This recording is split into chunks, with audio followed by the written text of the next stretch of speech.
ನಂತರ ಒರೆಸಿಕೊಳ್ಳುವೆ ನಾನು. ಕೈ ಕಾಲುಗಳನ್ನು ಒರೆಸುವೆ, ಮುಖವನ್ನು ಪಳ ಹೊಳೆಸುವೆ, ಬೆನ್ನು ಹೊಟ್ಟೆ ಒರೆಸುವೆ, ಮೈಯನ್ನು ಮಿರ ಮಿನುಗಿಸುವೆ.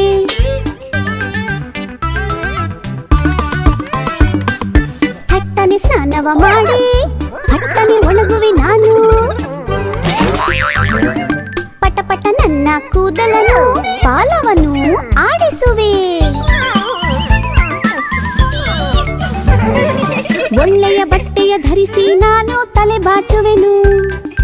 ಅಮ್ಮ ಅಪ್ಪನ ಬಳಿ ಹೋಗಿ ಸಂತಸ ಪಡಿಸುವೆನು.